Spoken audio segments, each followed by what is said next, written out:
Agradecidos a Dios por permitirnos esta oportunidad de llegar a su corazón, llegar a su hogar, a su vehículo, allá donde se encuentre, y poder meditar en la palabra de Dios, en la fuente de la sabiduría, en lo que nos va a hacer crecer, aprender y construir una vida en la roca. Muy someramente, no quiero entretenerme mucho en la palabra de Dios, en la Biblia, usted tiene cientos de historias preciosas que Dios ha dibujado para nosotros.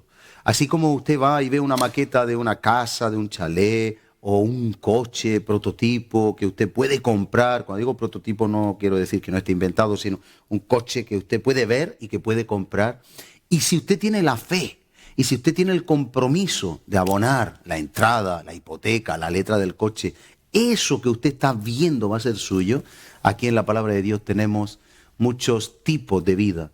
Una vida feliz, una vida de paz, una familia indestructible, un matrimonio indestructible. Que van a venir pruebas, seguro. Que van a venir problemas, seguro. Que va a venir enfermedad, seguro. Que vamos a tener momentos de tormenta, seguro. Pero tenemos una base, y es que Cristo es el que nos sustenta. Estamos en la palma de su mano y nadie nos puede quitar de la palma de su mano. Tenemos un vallado de protección y estamos seguros. Por eso, cada vez que compartimos la palabra de Dios, no estamos hablando de una fábula, no estamos hablando de una historia bonita, no estamos hablando de un cuento, estamos hablando de la medicina del ser humano, de la humanidad. Estamos hablando de cosas que usted no puede entender, pero sí lo cree, porque no todo se puede razonar, que un muerto resucite no es razonable. Pero si usted cree y anda por fe y no por vista, va a ver el poder de Dios en su vida y usted va a construir una vida sobre la roca. Y así como usted puede ver el chalet que le van a construir y ve un solar, pero el chalet se construye, así nosotros vemos familias restauradas, vemos hijos enderezados, vemos vidas que son levantadas cuando nadie apostaba nada por ellas. Y estamos hablando de un tema muy importante, y es que la devoción con Dios nos produce, trae lo que no trae la formación. Y vimos cómo los primeros discípulos que caminaban y andaban con Jesús no eran hombres de letras, no eran hombres de universidad, que no tiene nada que ver, que no es malo, pero sin embargo tenían algo que no te da per se, por sí solo, ni las letras ni la universidad, y era la capacitación del Espíritu, la sabiduría de Dios. En Proverbios usted puede lea el libro de Proverbios, es muy sustancial y sustancioso. Dice que Él da sabiduría al sencillo, al ignorante. Él da entendimiento incluso al insensato, al necio. Nosotros podemos ser sabios y añadir sabiduría a nuestro conocimiento, a nuestra inteligencia. La sabiduría es el conocimiento aplicado conforme al corazón de Dios. La sabiduría nos libra del mal. El principio de la sabiduría es el temor de Dios. Y con el temor de Dios nos apartamos del mal. Va todo entrelazado. Pero estábamos viendo, aparte de eso, si usted recuerda, si no yo se lo digo, que en 2 de Corintios 3:6, dejamos en la última ocasión que hablábamos de este tema, que nos hizo Dios competente y a usted le ha escogido Dios como un ministro del nuevo pacto, no de la letra, sino del espíritu. No en la letra, sino en el espíritu, porque la letra mata, pero el espíritu da vida. Quiero ponerle un ejemplo. Cuando aquella mujer sorprendida en adulterio iba a ser lapidada, allí había un montón de religiosos que creían que eran conocedores de la ley, del corazón de Dios, pero simplemente eran religiosos. Querían coger una piedra y lanzarla. En ellos no había misericordia, en ellos no había perdón, en ellos no había amor, pero sí había ley. La letra mata, recuérdelo, la letra mata. Hay personas que no tiran piedras hoy, pero con la boca estamos lapidando. A veces hay crítica, murmuración, juicio, prejuicio, opiniones contrarias a lo que la palabra de Dios nos enseña. Le instamos desde aquí, le instamos a que usted, bastante trabajo tenemos con hacer la voluntad de Dios cada uno de nosotros y amar, que es lo que Dios nos manda. Así como Él nos ha amado, nos tenemos que amar los unos a los otros. Yo le debo de amar a usted y usted, aun sin conocernos, me tiene que amar a mí porque Dios lo dice y porque eso nos libera de rencores, resentimientos, oposiciones. Y nos dice la palabra de Dios que la letra es la que mata. El aplicar la palabra de Dios sin el espíritu del corazón del Padre mata. Con la letra usted puede herir, con la palabra usted puede herir, con la palabra usted puede sacudir a las personas y las puede dañar. Sin embargo, el espíritu de la ley, el espíritu de la letra, es bálsamo a nuestros huesos, es medicina a nuestra alma. Nosotros debemos de ser instrumentos de justicia y de equidad, nunca instrumentos de destrucción. Por eso tenemos que cuidarnos. Fíjese que nos ha hecho ministros competentes, y dice aquí en 2 de Corintios 3:6, de un nuevo pacto. Somos competentes en el espíritu.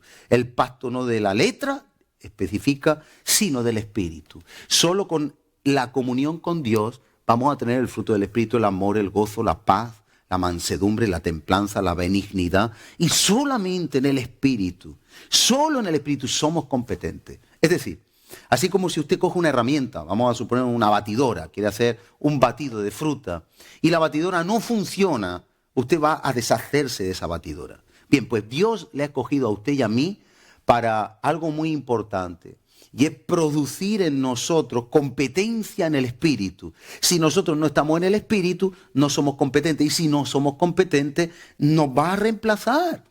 Competentes para hacer su voluntad, competentes para hacer las cosas como a Él le agrada, no como nosotros creemos, vemos o pensamos. De modo que, como nos dice aquí la palabra, usted y yo somos ministros competentes, no en la letra, no conociendo la Biblia, que hay que conocerla por supuesto, sino aplicándola en el espíritu correcto, en el espíritu, en un nuevo pacto.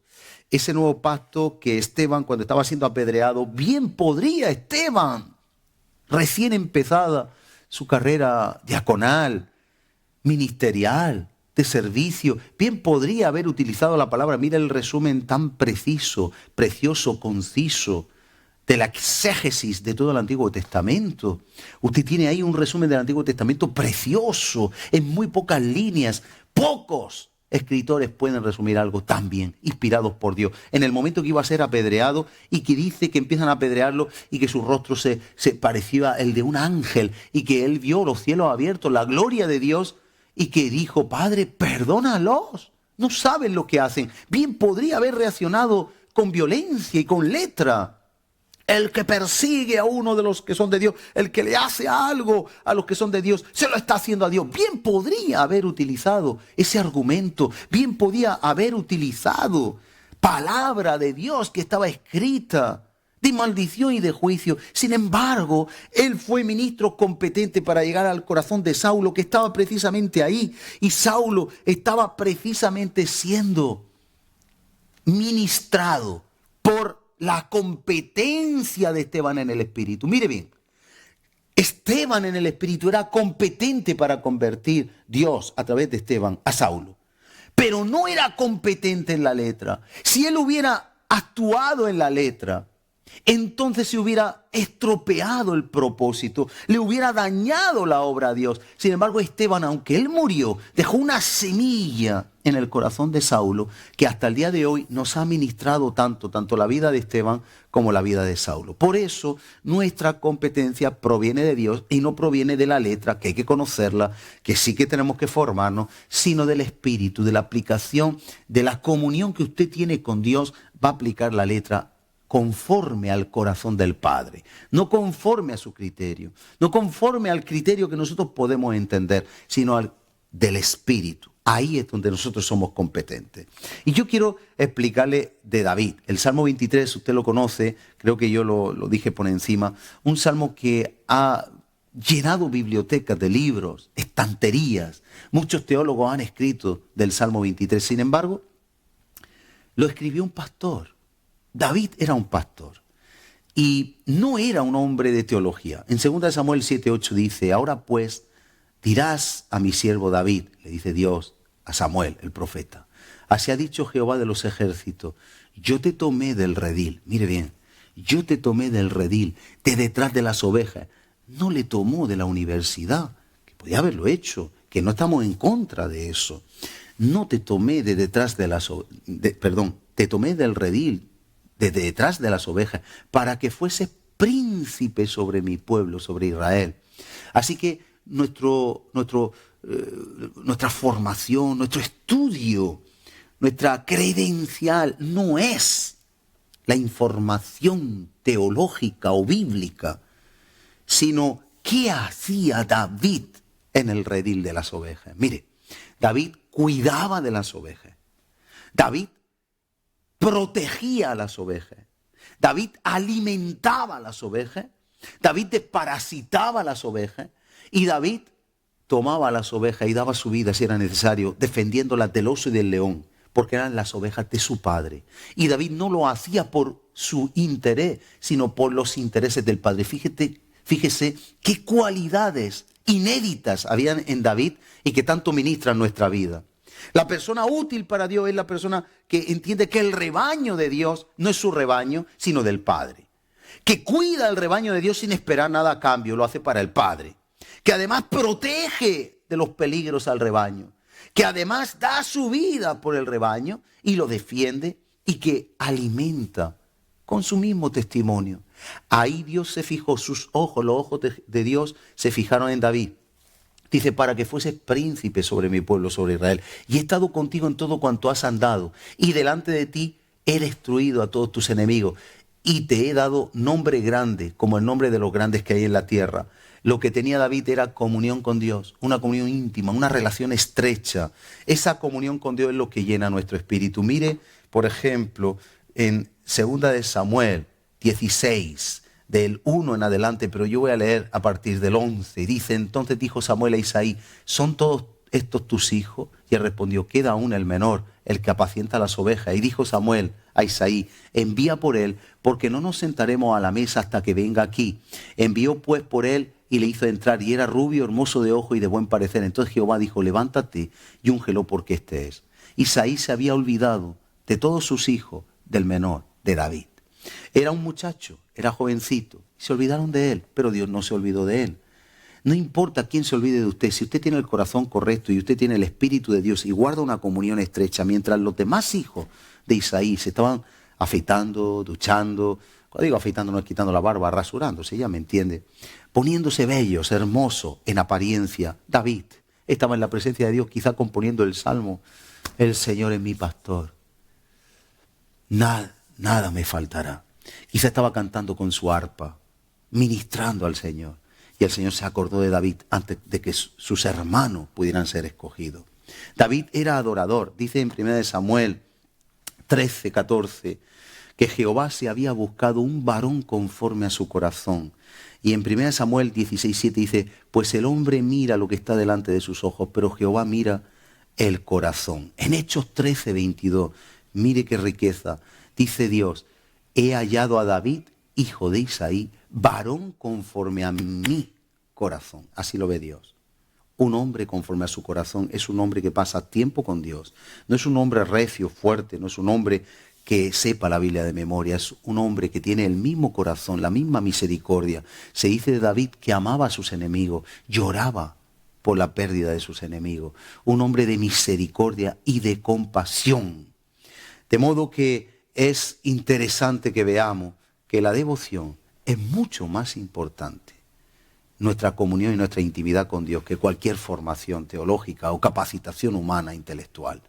Yo quiero dejarlo aquí con la meditación de David. Un hombre escogido, un hombre que no buscó ser visto, pero Dios lo puso como príncipe y como rey.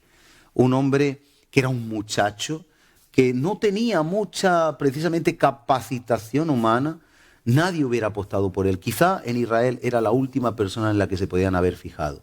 Pero Dios no mira la apariencia física, no mira la capacidad intelectual, no mira la capacidad de expresión verbal. Dios mira el corazón. Por eso hay muchas personas que son desechadas por los hombres. Yo no sé si usted es uno o una de ellas. Hay personas que son desechadas por el ser humano, quizá por errores del pasado, y les etiquetan para siempre. Quizá hay multitud de maneras en las que las personas pueden ser rechazadas. Quizá uno mismo, a sí mismo, no se ha perdonado. Pero yo le traigo una dirección de parte del cielo. Fije sus ojos en Cristo. Viva para Él. Sea un adorador, una adoradora. Viva para levantar un altar diario de comunión y de intimidad con Dios. Y deje que sea Dios quien use su vida cuando esté preparado o preparada para lo que Él quiera. Al mismo profeta Jeremías le dice, en la queja que él tenía en Jeremías 13 o 15, dice, si tú te convirtieres, yo te restauraré y te pondré. Hay una promesa, pero el mismo Jeremías, que era un siervo de Dios, tenía que restaurarse de su queja, de su lamento, de su juicio, de su forma de ver las cosas. Y serás como mi boca, le dice Dios. Yo quiero esa bendición para su vida, para los que estamos aquí también. Vamos a orar. Padre, en el nombre de Jesús, hoy nos volvemos a ti. Hoy te pedimos que nuestra vida tenga tu corazón. Danos tu corazón.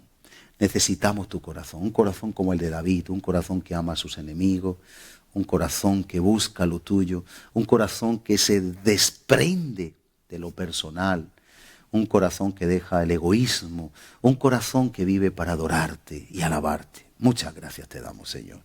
En esta hora venimos delante de ti y queremos pedirte que tú, Señor, seas dándonos la oportunidad de, olvidando lo que queda atrás, dejándolo, que tú lo sepultaste en lo profundo del mar, previo arrepentimiento y en tu comunión, confesión. Ahora nos proyectamos en lo que tenemos por delante y queremos proseguir al premio del supremo llamamiento. Y no queremos tropezar, queremos poner la mirada en ti para que tú seas glorificado. Yo te doy gracias por cada persona que nos ha seguido y intercedo en esta hora junto con todos los que están aquí para que sus vidas sean tocadas y para que a partir de hoy empiece un nuevo día de una nueva vida. La vida del espíritu, no de la letra, la vida de la comunión y la intimidad contigo, porque lo que trae la comunión y la devoción es mucho más que lo que trae la formación. Capacita a hombres y mujeres para que esta España sea revolucionada, impactada por los creyentes que tú vas a levantar. Te lo pedimos para tu gloria, en el nombre de Jesús. Amén y amén. Pues con esta oración y reto, hasta la semana que viene les dejamos para que usted tenga esa comunión y pueda, como David, ser formado en la intimidad del Señor Jesús. Vamos a hacer una pequeña pausa y volvemos en el segundo bloque estudiando los pactos de Dios y el corazón que tenemos que tener para con Dios. No se retiren, volvemos enseguida. El que habita al abrigo de Dios morará bajo sombras de amor. Sobre él no vendrá ningún mal y en sus alas feliz vivirá.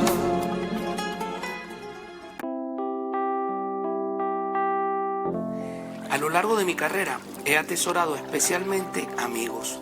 Tengo amigos de todo tipo. Judíos, que son los que creen en Jehová, pero no en que Jesús es el Mesías. Musulmanes que creen en Alá. Tengo amigos ateos que niegan la existencia de Dios. Tengo amigos de todos lados. Tengo amigos de América, incluyendo de Maracaibo, por supuesto. Amigos de Europa del Este, de India, Arabia, amigos japoneses, amigos chinos y hasta australianos. Tengo amigos en Marruecos. Tengo amigos en todos lados. Todos coinciden conmigo en que el amor no es solamente un sentimiento que se nos mete cuando conocemos a alguien.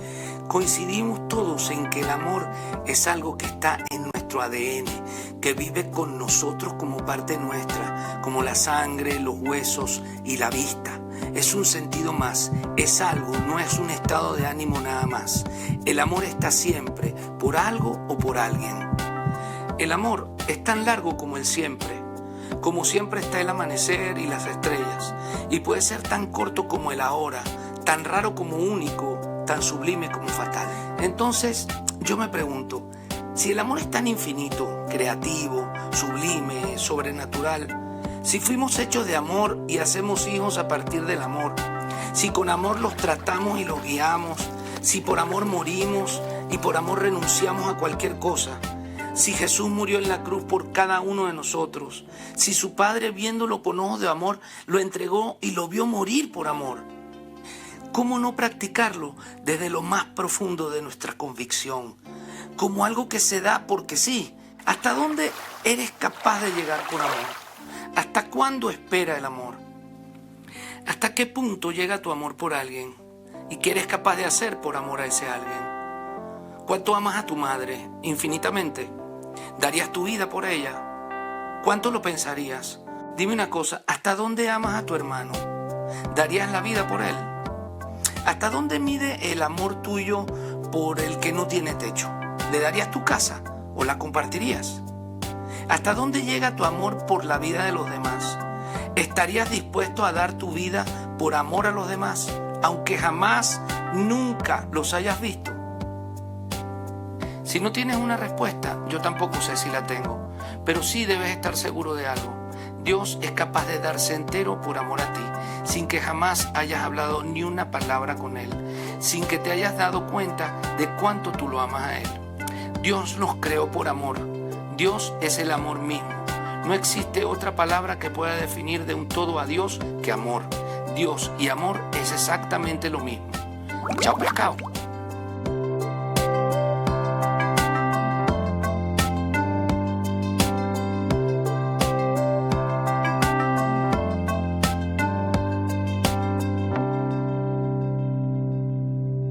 El que habita al abrigo de Dios morará bajo sombras de amor. Sobre él no vendrá ningún mal, y en sus alas feliz vivirá.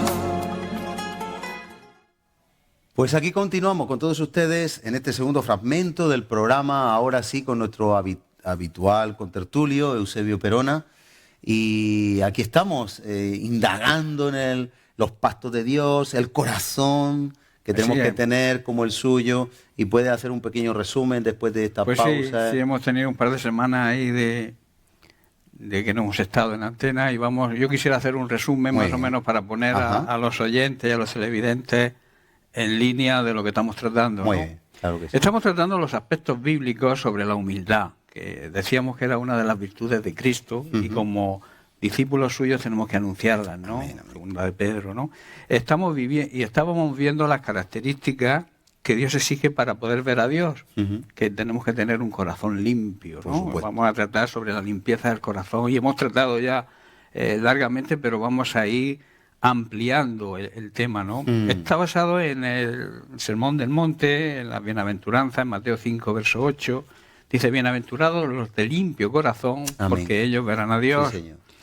También analizábamos las inclinaciones del corazón humano. El corazón humano tiende a la avaricia, a los deseos de bienes materiales, a los lujos, al dinero, a la posición, a ser respetado, a tener autoridad. Y en definitiva es guiado por los deseos de la carne, que habla la Biblia. El corazón el corazón de un verdadero discípulo ha sido lavado y ha sido limpiado por Cristo. Amén. Hay unos versículos que atestiguan esto, que su sangre nos limpia de toda maldad. En 1 de Juan capítulo 1, el verso 7 dice: pero si vivimos en la luz, así como Él está en la luz, tenemos comunión unos con otros. Amén. Y la sangre de Jesús nos limpia de todo pecado. Él nos limpia ese corazón. Y el verso 9 dice que si reconocemos y confesamos nuestros pecados, Él es fiel, se mantiene fiel siempre. Claro. Y además es justo, es un Dios de justicia, para perdonar nuestros pecados, y vuelve a repetir, y limpiarnos de toda maldad, todo pecado. Pero no por ello, porque la sangre de Cristo nos limpie, debemos confiar en nuestro corazón. Claro. Pues está inclinado a esas cosas que hemos dicho, a las cosas del mundo y lo que la carne pide, y lo que la carne aparte, como exige. vimos, ¿no?, en Jeremías, que está de continuo inclinado al mal, que es perverso, ¿quién lo conocerá? Claro. Es la condición de nuestro corazón. Claro. No podemos confiar en él. Otra cosa que estuvimos viendo es que el ser humano tiende a fijarse en el aspecto exterior de la persona, pero Dios no mira lo externo, sino lo interior. Exactamente. También Jesús nos aconseja, vimos, que no acumulemos tesoros en la tierra, sino en los cielos, Amén, que es donde realmente perduran. Tesoros aquí, todo se va a quedar aquí, todo lo que acumulemos aquí se queda aquí, pero lo importante y real es lo que mandemos al cielo, que nos lo encontraremos luego cuando lleguemos allí a la presencia del Señor. Jeremías, como tú has anticipado, nos habla de las características del corazón humano. Y en el capítulo 17, verso 9, dice: el corazón es engañoso y es perverso más que todas las cosas. Jeremías también dice, un poco más adelante, un poco antes, dice que maldito el varón que confía en el hombre. y que se apoya en sus propias fuerzas. Sí, sí. Pero es todo lo contrario, es bendecido, bendito el varón que confía, que deposita su confianza en el Señor. Amén. El verdadero discípulo, porque me gustaría recordar que Dios nos ha llamado a hacer discípulos, no a ser miembros de congregaciones, sino a hacer discípulos. Discípulo es aquel que sigue las enseñanzas del maestro, que aprende del maestro, pero con el propósito y con el fin de poner las enseñanzas por obra, ¿no? No quedarlas ahí en la mente, en el sentimiento mental, aceptar las verdades, pero no llevarlas a la práctica. No es acumular un conocimiento intelectual, sino poner por obra la palabra. Lo que es la palabra de Dios, lo que la palabra de Dios dice. Entonces, el verdadero discípulo no debe apoyarse nunca en su propio juicio, en su propia prudencia, sino debe apoyarse en el poder, en la autoridad de Dios. Así es. Entonces nos podíamos hacer la pregunta, y aquí ya vamos a enlazar con el tema de hoy, en que si no podemos confiar en nuestro propio corazón, ¿en quién o en qué podemos confiar los verdaderos discípulos? Solamente en Dios y en su palabra. Esa es la respuesta, no hay otra. Confiar en Dios, depositar nuestra fe, nuestra confianza en Él y confiar en lo que Él dice, en su palabra, que es la palabra de Dios escrita, pero también revelada por el Espíritu Santo, que se debe hacer rema, se debe hacer realidad en nuestra vida. Sabes que en el próximo programa, si te parece, vamos a proyectar, yo tengo unas imágenes preciosas en cuanto a lo que repercute en lo que acabas de decir. A ver si nos acordamos y vamos a pasar unas imágenes donde uno ve una cosa, pero otro puede ver otra. Se llaman dibujos ambivalentes. Depende quién lo mira, depende de qué óptica lo mira. Y de las circunstancias. Tú puedes ver si es perfil o si es frontal. Puedes ver si es un animal o es otro. Y la verdad que ahora mismo no lo tenemos preparado, podría poner alguna, pero no va a salir igual si lo pongo preparamos mejor. La tablet. Sí. Entonces, quedémonos con eso registrado, como ha dicho el pastor Eusebio. Nosotros no podemos apoyarnos nunca en nuestra propia percepción de las cosas, en la sensibilidad. En la iglesia hicimos ese experimento, la gente, de verdad, fue impactante porque uno decía, es un animal, no, es otro, no, es una cosa. Cada uno depende. Y eso nos da a entender que solo Dios sabe la verdad de las cosas y cada uno depende de nuestra cultura, nuestros antecedentes, nuestra infancia, nuestra inteligencia, nuestro conocimiento, nuestros ojos, nuestra visión, nuestro coeficiente intelectual. Nuestra situación. La situación en la que nos encontramos, la perspectiva. Vamos a ver las cosas de una manera totalmente diferente a otras personas. Por eso tan importante no apoyarnos en la propia prudencia, en nuestro sentir, en nuestra percepción, sino en la palabra. En nuestra forma de juzgar las cosas también, ¿no? Entonces, el verdadero discípulo tiene que hacer la oración, que vamos a volver a David, hoy va de David. El verdadero discípulo ora y pide cada día al Señor de esta manera: crea en mí, oh Dios, un corazón limpio, y que renueves un espíritu recto dentro de mí. Estas palabras las dijo el rey David en el Salmo 51, en el verso 10. Y a mí me gustaría, porque es importante analizar el Salmo en toda su dimensión, ¿no?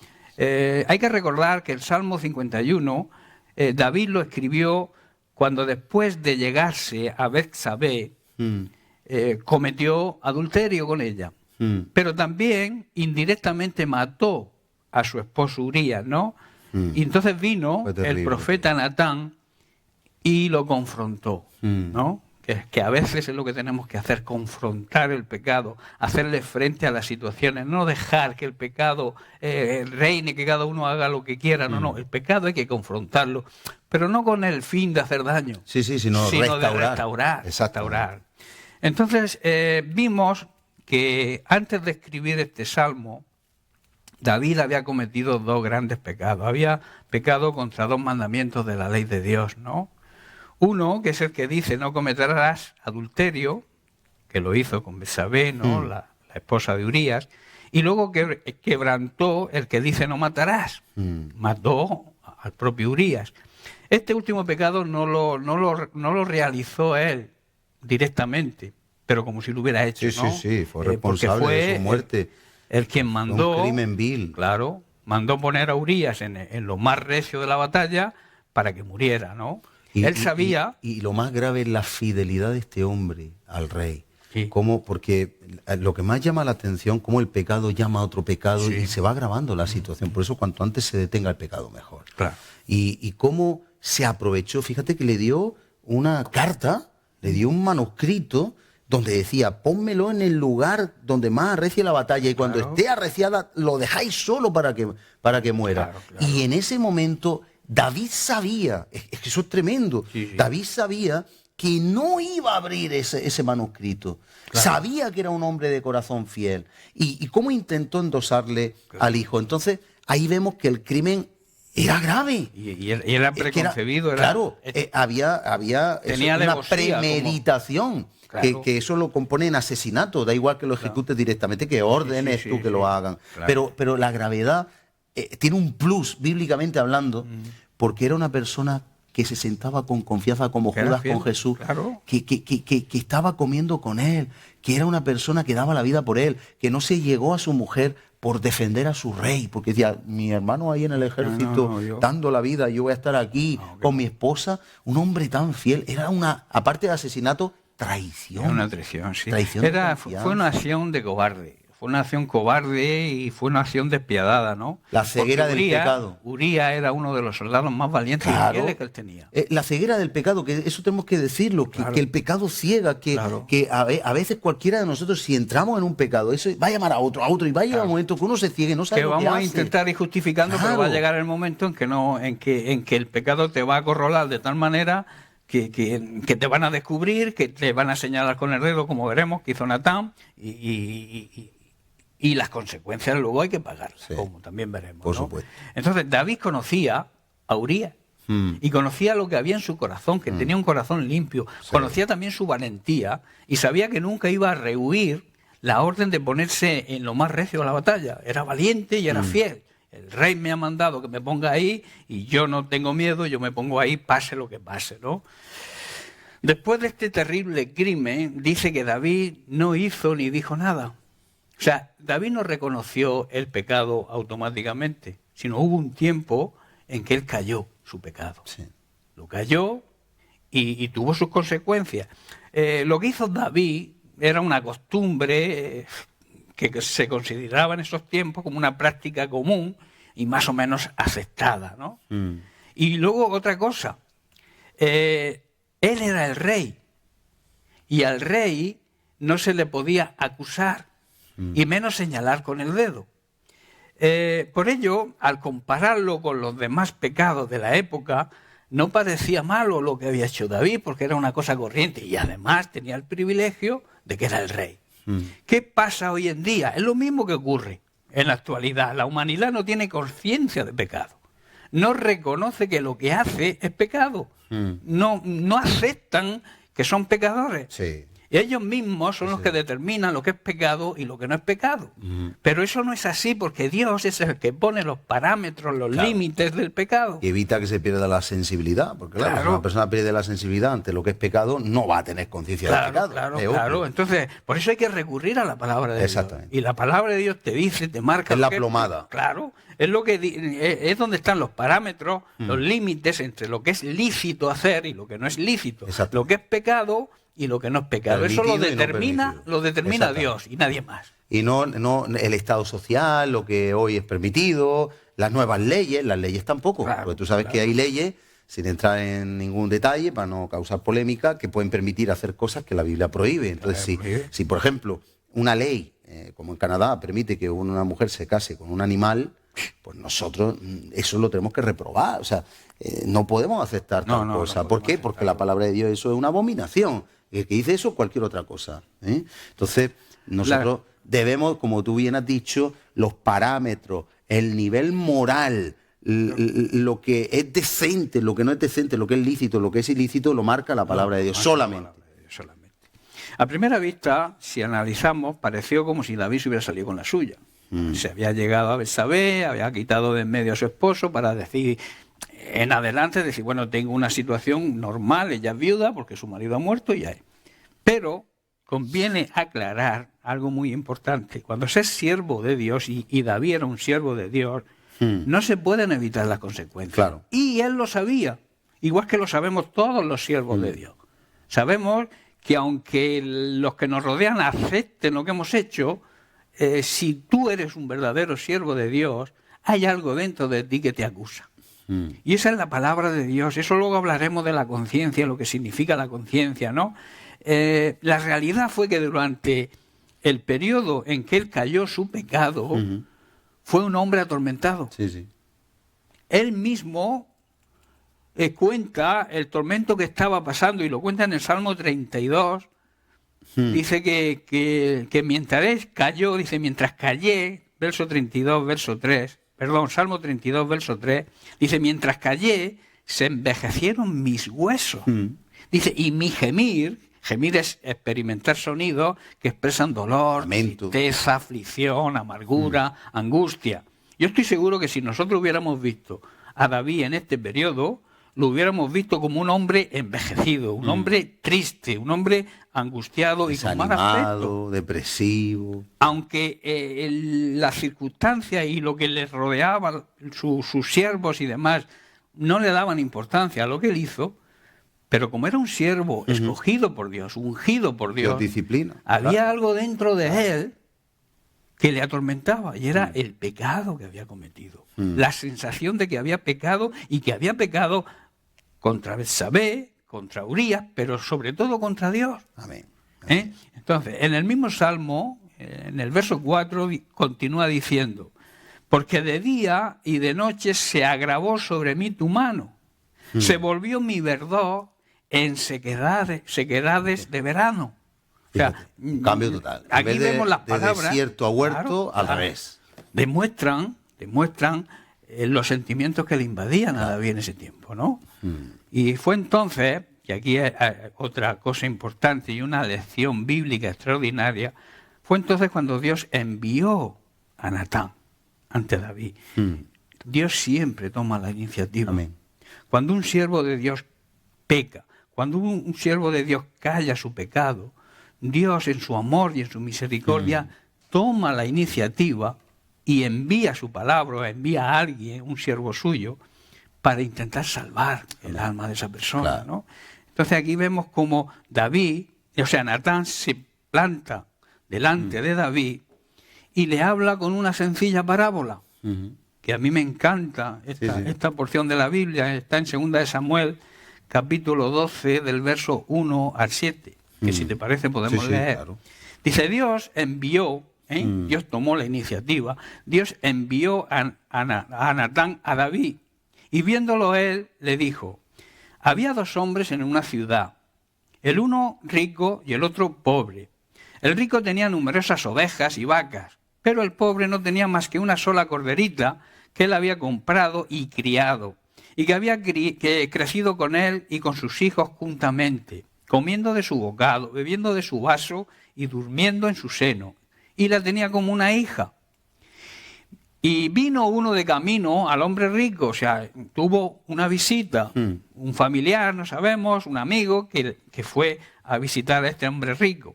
Y este quiso tomar de sus ovejas, no quiso tomar de sus ovejas y de sus vacas para guisar para el caminante que había venido, sino que tomó la ovejita de aquel hombre pobre y la preparó para que aquel que había venido pudiera comer. Entonces, dice el verso 5, se encendió el furor de David en gran manera contra aquel hombre. Y dijo a Natán, vive Dios, que el que tal hizo es digno de muerte. He hecho sentencia. Claro. Y debe pagar la cordera con 4 tantos, quiere decir 4 veces el valor de la cordera, que era lo que se usaba. Dice, porque hizo tal cosa y no tuvo misericordia. Entonces, Natán le dijo a David, tú eres ese hombre. Claro. Y supongo que le señalaría con el dedo, ¿no? Aquí vemos uno de los momentos más dramáticos de la Biblia y que demuestra la valentía del profeta y del siervo de Dios Natán. Dice la Biblia que lo señaló con el dedo y le dijo, tú eres ese hombre. La mayoría de las veces estamos acostumbrados a ver nuestros pecados, o sea, perdón, los pecados de los demás y no ver nuestros pecados. Y justificarlo. Claro, hasta que somos señalados por el dedo y entonces reaccionamos o no reaccionamos. Claro. Pero hoy en día ocurre eso también, ¿no? Entonces tenemos que tener en cuenta que había 3 reacciones posibles que David podía tomar. La primera era negar la acusación. Ajá. La segunda sería señalar a Natán con su cetro, sin decir ni una sola palabra, y sus soldados habrían sacado de ese lugar a Natán y lo habrían ejecutado en ese mismo momento. No era el primer rey que hacía eso. Por su insolencia, ¿no? Sí. No era necesario ni decir nada, Sí. Era ni el dar rey. ninguna explicación a nadie. Exacto. Nada más que hacer con el cetro así y Natán hubiera muerto. Así. Y la tercera cosa que David podría haber optado era la de admitir la acusación, que fue precisamente lo que hizo, ¿no? Él confesó, reconoció su pecado y aceptó su culpabilidad. Aunque David no era un hombre cualquiera, era el rey. Amén. Y el rey, hay que hacer notar dos cosas, el rey no podía cometer errores, era infalible. Lo mismo que los católicos hoy dicen del Papa, ¿no? Que es infalible. Los hombres pueden fallar y pueden equivocarse en cualquier momento. Solamente Dios es infalible y no se equivoca. Poco Pero aquí como dice, la inmunidad parlamentaria Claro, lo del mismo. día de hoy. el rey no podía cometer errores, era infalible y como rey tampoco estaba obligado a dar explicaciones. Así es. Nadie le señalaría con el dedo. Pero Natán tuvo la valentía, la osadía de señalarlo, acusándole y diciéndole, tú has cometido un grave pecado contra Así es. Dios. Era la responsabilidad Era del la profeta responsabilidad también. del profeta. Como ahora ya, el Espíritu pero hoy en Santo. día hay muchos siervos de Dios que no adoptan esas responsabilidades, como que encubren, como que protegen, como que guardan, con algún propósito, claro. Pero si eres valiente y andas de acuerdo al propósito de Dios, tienes que confrontar el pecado, venga de quien venga. Y fíjate el rey que mismo, aquí fue el rey. Y el primero que confronta el pecado ahora en el nuevo pacto es el Espíritu Santo, Claro. que nos redarguye de justicia, pecado y juicio. El problema es que si nos hacemos insensibles a la voz del Espíritu Santo, a no ser que venga una persona que Dios envíe con un espíritu constructivo, porque tampoco sirve de nada destruir, y no recomponer, y no claro, restaurar. claro. Pero entonces no tenemos solución. Estamos totalmente perdidos. Claro, si alguien perdemos no- la sensibilidad y nadie nos orienta y no nos pone la plomada correcta para saber la diferencia entre el bien y el mal. Ese es el estamos papel de perdidos. la Iglesia hoy en día, pienso yo, que ante tanta ética, o sea, poca ética, ante tanta falta de moral hoy en día, tantas consecuencias del pecado, tantas cosas que se están viendo hoy en día que van en contra de la palabra de Dios, si la Iglesia no se levanta y dice, no, esto no es así, la Iglesia de Dios tiene que confrontar el pecado. Claro. Y tiene que decirle a quien sea, sea la autoridad que sea,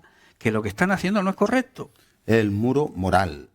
La Tiene, gente- tiene que ser una presa, una resistencia para que lo Hoy de fuera en no día entre. se están viendo circunstancias lamentables, circunstancias que no podíamos ni imaginar hace pocos años, 30 o 40 años, no podíamos Sí, sí, imaginar todo lo que hoy quieren influenciar en nuestros hijos, en nuestros nietos, en la gente joven, en la sociedad joven, quieren influenciarlos, quieren que pierdan su identidad, que alguien no sepa ni lo que Por es. supuesto. Y dentro de unas generaciones Y esto esto va a unas ser generaciones, esto va a ser- invivible. Esto, Va a ser terrible. yo oro porque el Señor venga antes. Además se persigue, lo terrible es que se persigue lo que es moralmente correcto conforme a la Biblia. Claro. O sea, ni siquiera es que pueda convivirse, es que hay persecución. Isaías ya lo dice. Hay dice, persecución y van a haber consecuencias terribles simplemente por decir uno lo que piensa. Isaías lo dice perfectamente. Creo que en Isaías 5 dice, hay de aquellos que a lo bueno lo llaman malo. Sí.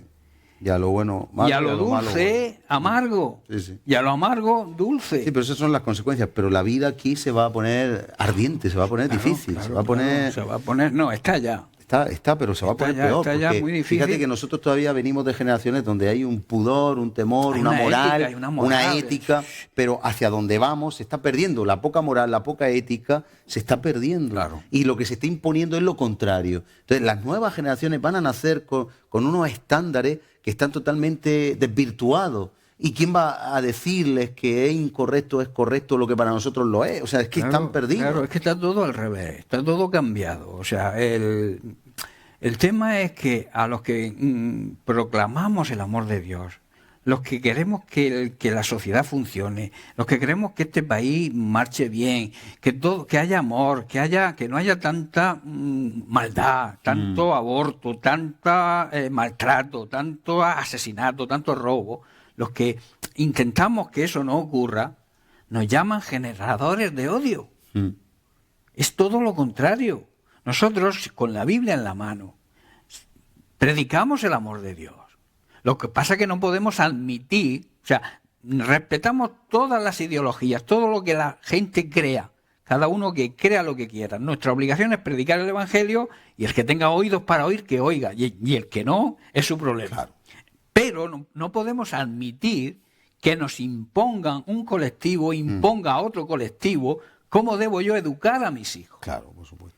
Eso es una falacia, claro. Eso es una gran mentira, que el enemigo usa a ciertas personas para cambiar todo el sistema que hemos llevado durante generaciones y generaciones. Desde el principio ha habido un respeto, por lo menos. Respeto a los padres, respeto a los ancianos, respeto a las autoridades, respeto en general a todos. ¿Por qué no me pueden respetar mis ideas?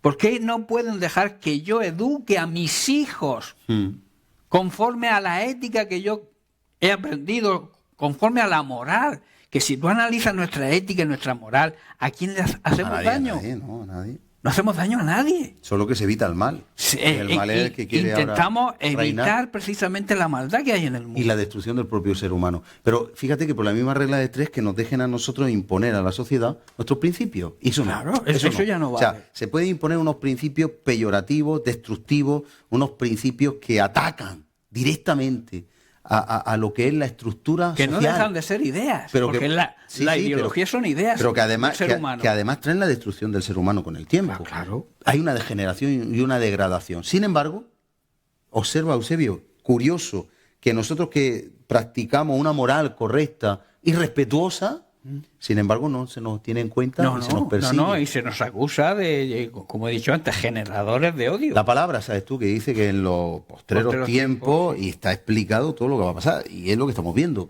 Se pierde el afecto natural. Esto nos lleva a que debemos entender que el pecado hay que confrontarlo con valentía. O sea, no andarnos con tapujos, con que si le va a sentar mal lo que yo digo. Si tú lo dices de la forma que Dios te dice que lo digas, lo vas a decir con amor, lo vas a decir con un espíritu afable, con un espíritu de querer que el que vive en pecado pueda reconstruir su vida, pueda arrepentirse, volverse al Señor y su alma ser ganada, ser salvada, ¿no? Esa es nuestra intención, si es que no es otra. Sí.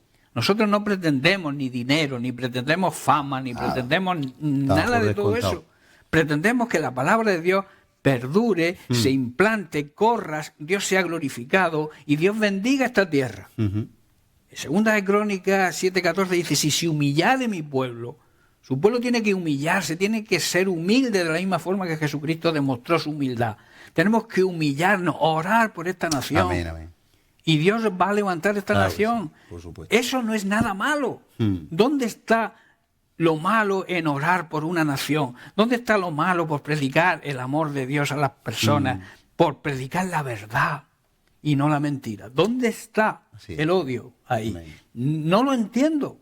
Pero bueno, por otro lado, es lo que tú has dicho. Son señales de que estamos cerca de los últimos tiempos, que el Señor está pronto a regresar, que Dios tiene que estar súper enfadado con la humanidad y que pronto vendrá el juicio. Por supuesto. Y hay de aquellos que Dios, cuando Dios venga en su segunda venida, hay de aquellos que no se reconcilien con Él y puedan ser rescatados de la perdición y la destrucción. Amén, así es. Así es.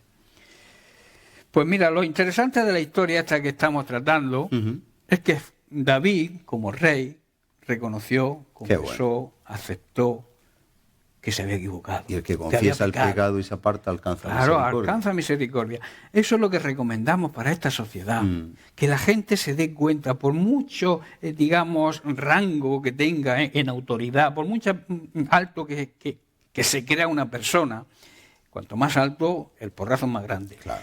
Hago paréntesis. Entonces, lo interesante es eso, que pudieran confesar y reconocer el pecado y poder poner un remedio Porque el pecado es siempre trae consecuencias, Siempre. y eso hay que decirlo. Claro. Las consecuencias luego veremos, porque ya nos queda poco tiempo, iremos viendo las consecuencias que tuvo el pecado de David. Luego él se levantó, él, a pesar de las consecuencias que tuvo, él reaccionó positivamente. Amén, amén. No acusó a Dios como muchos Sí, hacen sí. cuando hay un problema. Acusan a Dios, no, Dios es el que está de tu lado. Lo que pasa es que las consecuencias, las cicatrices de las cosas que hacemos están ahí, Claro. y perduran. Aunque el Señor sana, Claro. el Señor te limpia el corazón, su sangre nos limpia de toda maldad, pero tenemos que acogernos a esa sangre. Amén, amén. Tenemos que aceptar ese sacrificio que Jesucristo hizo en la cruz y no tenerlo como una fábula, Claro. sino como algo real. El Hijo de Dios se hizo hombre con un propósito, Amén. y era que la sociedad sea salva, que el mundo, no el mundo en cuanto al globo terráqueo, sino a las personas que habitan el mundo, al ser humano, se arrepienta de sus pecados, se vuelva a Dios y Dios los pueda perdonar. Amén. Y al perdonarlos, reciben la salvación que tanto desea Dios, que con ese propósito Amén. fue que envió a Jesucristo aquí a la tierra amén. y a morir en una cruz, a darse por completo, ¿no?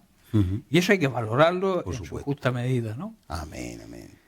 Pues yo creo que podemos dejarlo aquí, ¿verdad? Y ya ver las consecuencias de David, su arrepentimiento para la próxima semana. Pues sí. Resumiendo un poquito y yendo un poquito a la conclusión. Un poco a que necesitamos una limpieza de corazón. Amén. El corazón tiene que ser limpio. El corazón humano, la tendencia del corazón humano tiende a, como hemos dicho al principio, a valorar lo que Dios precisamente no valora, a valorar las cosas terrenales y no las cosas celestiales. Hay que poner la mirada en lo alto. ¿Por qué hay que mirar hacia arriba? Porque Dios está arriba, ¿no? Amén. Y Jesucristo está ahí esperando con ese amor, con ese gozo que Él tiene de que podamos ser salvos. Jesús demostró su gozo aún en medio de los tormentos de la cruz. El gozo, que debe ser nuestra fuerza, era la fuerza que Jesús recibió, fue el saber que a través de ese sacrificio que Él hizo en esa cruz, nosotros podríamos ser salvos. Amén, amén. Ese era su gozo, en medio de la tribulación, en medio de los Claro, tormentos. sí. Amén. Él estaba gozoso. Por eso el gozo no depende de las circunstancias que estemos atravesando. Un verdadero discípulo, un verdadero cristiano, debe mantener el gozo siempre dentro de él y admitir, reconocer, cuando pecamos, que Dios está con los brazos abiertos, Amén. Amén. pendientes de que nosotros hagamos nuestra parte de reconocer nuestros fallos, nuestros errores, sobre todo nuestros pecados, porque a veces como que le quitamos mérito o desvaloramos el pecado y decimos fallo. No, el fallo es un pecado, Claro. y hay que reconocer como tal. Por supuesto. Cuando fallamos es decir, Señor, perdona mis fallos, no, perdona mis pecados. Y entonces Él, para eso envió a Jesucristo, te regala la salvación, te limpia de todo pecado y te quita de toda maldad. Amén, amén. Yo termino simplemente diciendo, en el Salmo 32 vimos la parte negativa. Dice a continuación en el versículo 5, mi pecado te declaré y no encubrí mi iniquidad. Dije, confesaré mis transgresiones a Jehová y tú perdonaste. Ahí viene la consolación, la restauración. Y tú perdonaste la maldad de mi pecado. Por tanto, orará a ti todo santo en el tiempo que pueda ser hallado. Qué bueno. Y dice que ciertamente la inundación de muchas aguas no llegarán a él. Tú eres mi refugio, me guardarás de la angustia, con cánticos de liberación me rodearás. Qué bonito. Y también el Proverbio 28:13, que lo hemos dicho, dice, el que encubre su pecado no prosperará, pero el que lo confiesa y se aparta alcanza la misericordia. Así que ese es nuestro regalo que Dios nos ha dado y nosotros compartimos hoy. Lo importante es que tengamos un corazón moldeable, arrepentido, y que cada vez que podamos cometer cualquier pecado, como se ha dicho, cualquier falta, error, son pecados, podamos ir a la presencia de Dios y podamos restaurar rápidamente sin dar lugar a que se haga el pecado mayor, porque un pecado llama a otro pecado y entonces se miente para cubrir y al final pues es un desastre. Lo importante es que Dios luego olvida, el ser humano puede sacar, pero Dios olvida y Dios borra nuestras rebeliones, las echa en lo profundo del mar y nosotros podemos seguir hacia adelante, eso sí, apartándonos y huyendo del pecado como hizo José. Padre, en el nombre de Jesús, te damos las gracias porque tu palabra nos edifica, tu palabra nos exhorta, nos confronta, nos redarguye pero también construye en nosotros una vida alineada a tu voluntad y una vida que va a resistir cualquier embate de la vida. Así que ayúdanos a vivir en tu voluntad, a vivir como adoradores, agradándote todo tiempo y en todo lugar y en toda circunstancia. Te damos gracias por este tiempo que hemos compartido, bendecimos a cada persona al otro lado que nos está oyendo o viendo, y te pedimos, Señor, que sus vidas no sean más iguales, que tú nos puedas llevar a un nivel superior, supremo, de tener un corazón puro y limpio, limpiado en la sangre del Cordero, con un arrepentimiento genuino para poder seguir adelante, no en un desierto, sino en un oasis, en un lugar donde hay pastos delicados y aguas vivas que tú tienes para los que te aman reservadas. Gracias, Señor, en el nombre de Jesús. Que la vida de cada persona que nos ha seguido sea transformada hoy, para tu gloria, en el nombre de Jesús. Amén. Amén. Eusebio, muchas gracias por tu aportación. Continuamos aquí, y a todos ustedes hasta la próxima semana. Dios les bendiga, feliz semana, y sigan en sintonía de esta emisión. En el nombre de Jesús, hasta la próxima. Que habita la vida.